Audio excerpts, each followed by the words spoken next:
Hi, everyone, and welcome to the Beans Lens. I'm so excited today to be here to talk to you about something that is near and dear to my heart, and it's about creating educational opportunities for ourselves and for our children. So, welcome to the Beans Lens. So, let's get started.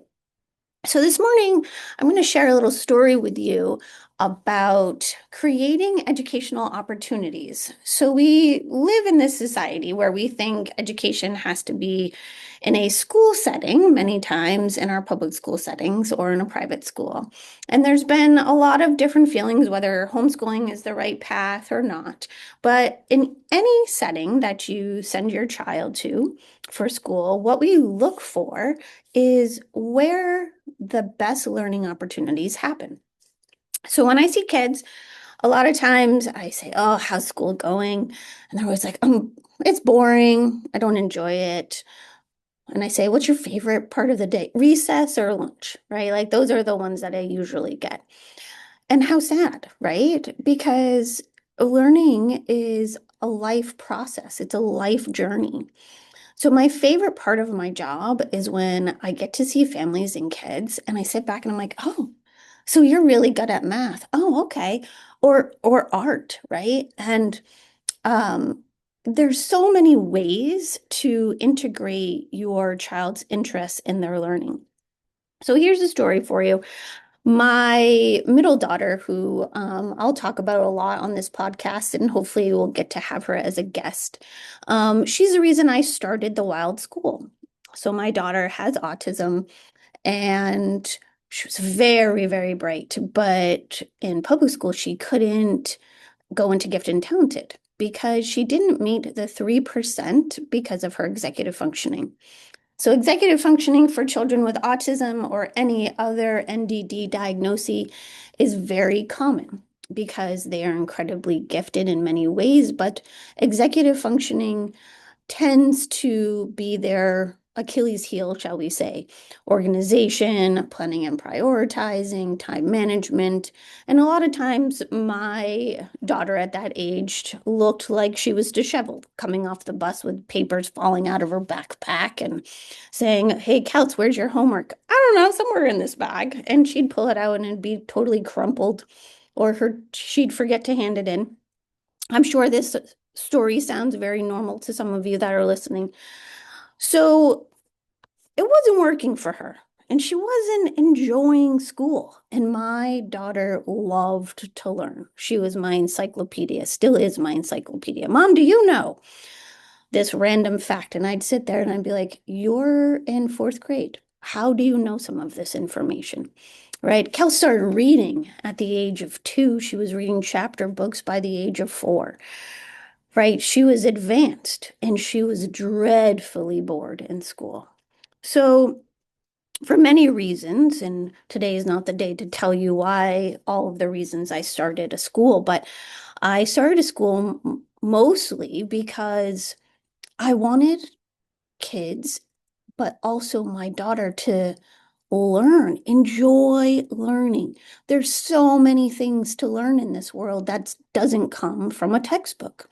So I started my path by looking at, wow, what were Kelsey's interests and how could I align some of these interests to help further the area that she is interested in while supporting those areas that needed some growth, like her executive functioning.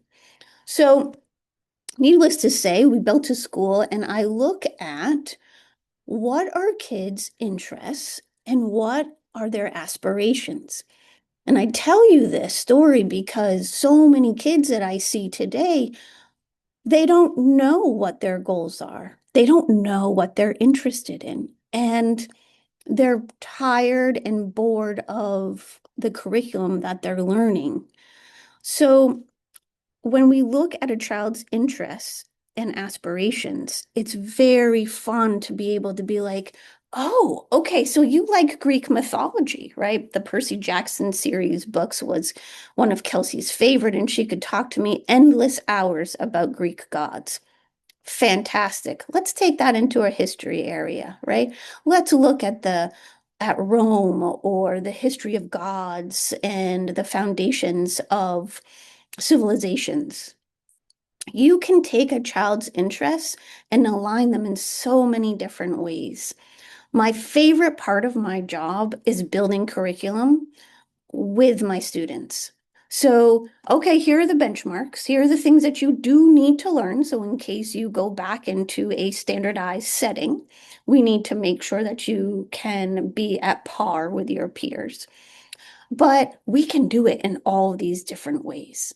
So I knew that my daughter Kelsey was a avid writer and she loved creating stories at that age. And because I invested in her interests, by the time she was a senior, she published her first book all on her own, over a 700-page book.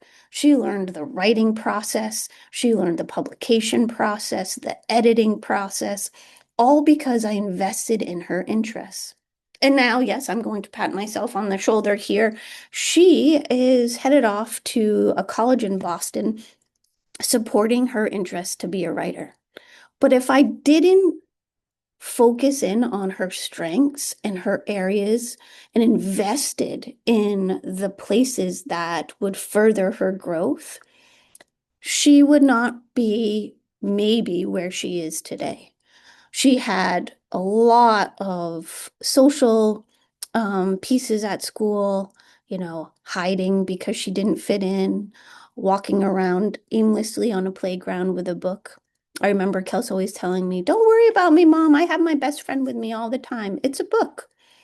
And to this day, she still has a book in her hand, ready to read and tell me whether the writing is good or bad, or how they should have changed it, or if the character development was sufficient to her ideas.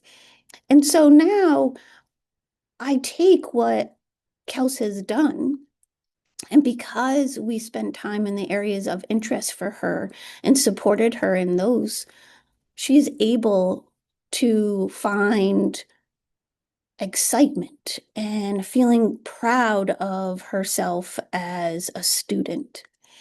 So I say these things to you because a lot of times we don't look at what are our child's strengths, what are their interests, right?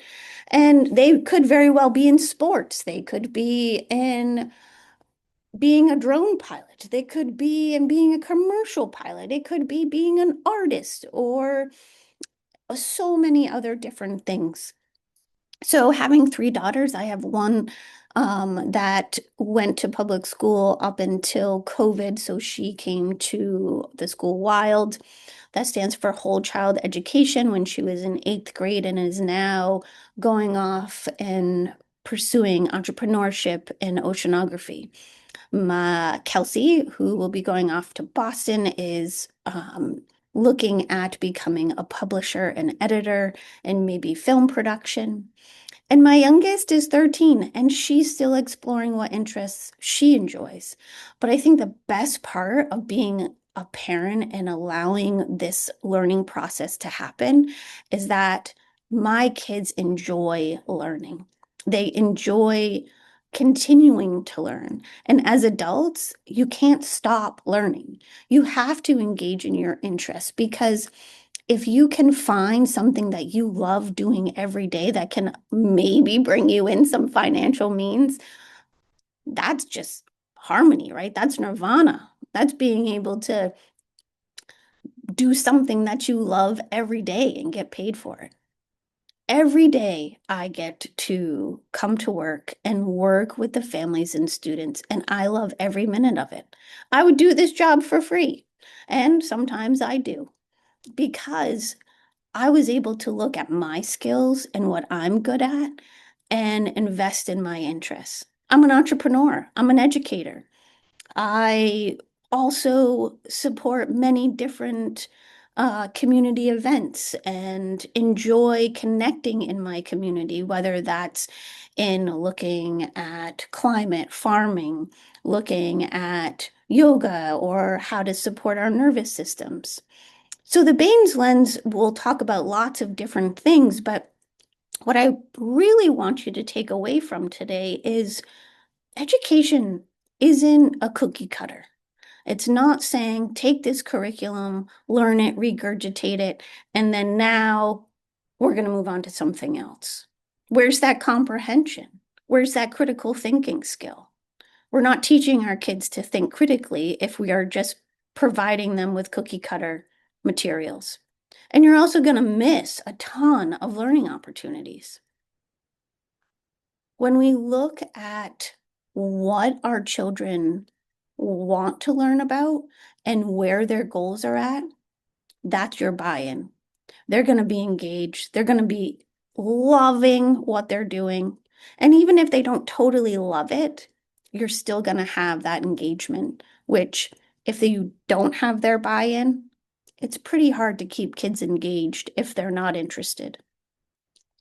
I always laugh. I have a college kid that comes in sometimes and we do algebra. And I laugh because I'm really not sure why we're continuing to teach algebra in today's world. Computers do all of that for us now. And I'm not really sure what critical thinking skills come from algebra, to be honest. And if you're listening to this and you think very differently, I am sorry if I'm offending you. But I can see the value in learning how to measure, learning how to convert to the metric system. There's many pieces of math, right? But when I look at my college student, he's asking me, where am I going to learn this? Because I'm going in to learn about kelp farming. I can't really honestly tell him that. And as a teacher, I want to be able to tell my students, you're learning this because you need to, because this is going to help you in X, Y, and Z. For an example, I think it's great for everyone to learn how to use Excel, right? There's so much information that you can put in an Excel sheet that is very helpful for organization, for some of the people that are very black and white. I never learned how to use an Excel sheet until I married my husband. And I used to look at all his Excel sheets and be like, oh my God, this is awful. Why would you want to look at these all the time? But now I'm like, oh, it's a good place to hold data, right? So it's exposure. It's looking at what are our kids' interests because our industries are going to change. The way we teach now and what we're teaching is not supporting our kids for adulthood and what the future of industries are going to look like. So I leave you with this thought. Next time your child says that they are bored at school, explore with them. What are their interests? What do they want to learn about? Because there's always a way to align it with standards that we need to check the box for. It's just thinking outside the box that's most important. So please, if you want to know anything more about the Baines lens or how your child learns, I also do evaluations, and you can see that on our website at wilde.com, WHILDE.com. And I look forward to hearing from you. And if you have any questions, as always, please reach out. Thank you, guys.